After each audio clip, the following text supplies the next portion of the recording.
Nicholas, thank you so much for sitting with me today. Sure.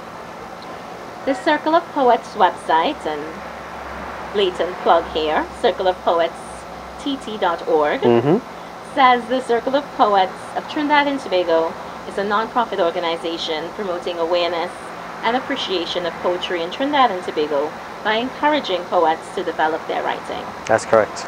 And today we have the honor of speaking with the Circle of Poets chairman of the board. He here? Okay, go ahead.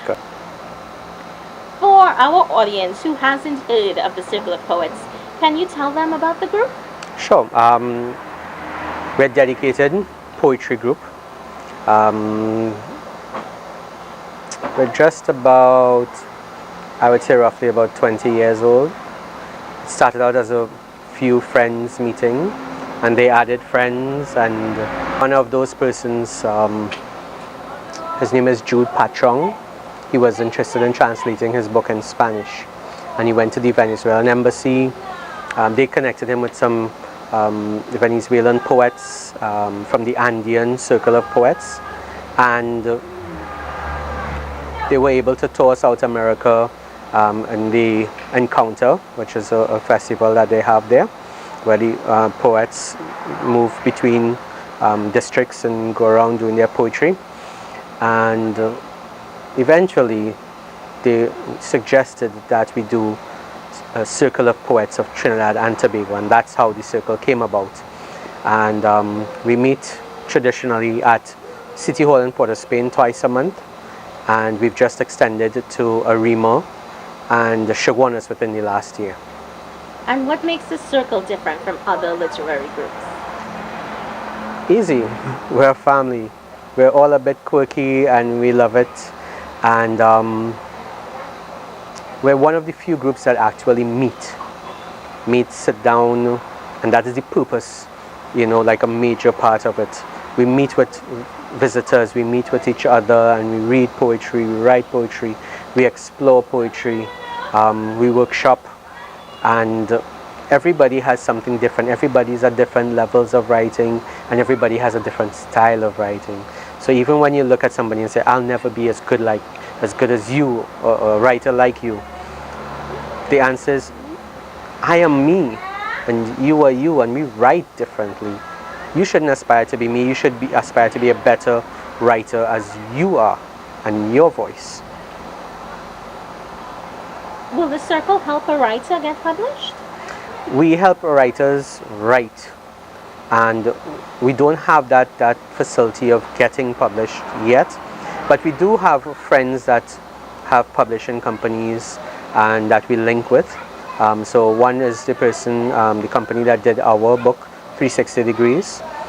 We have two former members of the circle, and when I say former members, they're not active with the circle right now, but they have their own imprint, and we are making some other arrangements with some other local publishers so that we can help the writer move from writing to writing the way that they want to write better, into editing, because we believe that editing is very important as part of the process, into publishing, and that will of course encapsulate everything that they've done before leading up to this point.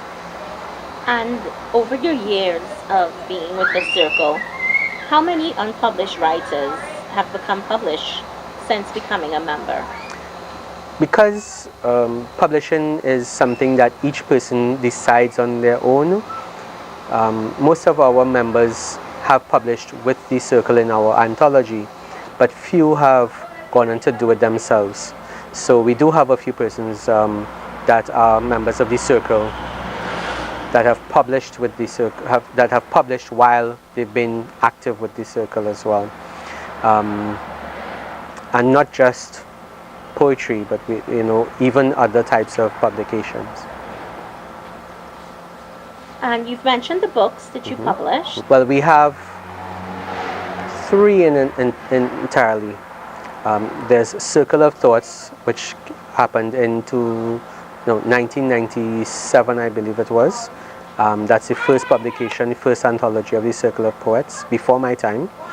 There's 360 Degrees, which is another anthology that was done in 2013.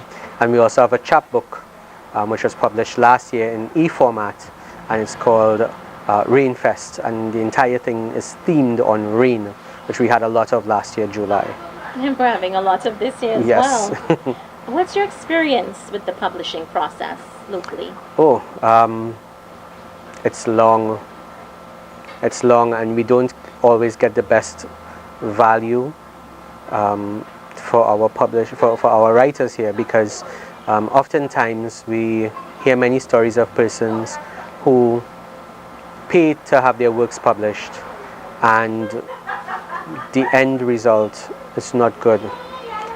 We know that a lot of people now go to print on demand and e-formats, and because they do this, they try to minimize the cost as much as possible. They leave out the editing aspect, and poetry is not something that everybody can edit, and it's not something that everybody can write well. So it leads back to what the circle does. We try to help people write better to the point that they are satisfied with their writing, that they want to publish, and we encourage our members to publish as well. What advice would you give a writer about the publishing process? So there are many writers out there, sometimes I hear really horror stories about what they've gone through getting published, and then they're still not satisfied. If you can give a person before they enter that world any advice, what would it be? Don't expect miracles. Really and truly, we make our best attempts, and it's great that we make these attempts because they're part of the learning process. So if it is that you want to go ahead and publish, make sure what you're giving out there is the best version of yourself, because it's going to reflect on future endeavors. Make sure and edit, I cannot stress, get your work edited by somebody else who is proficient enough to edit poetry. They understand poetry, they read poetry.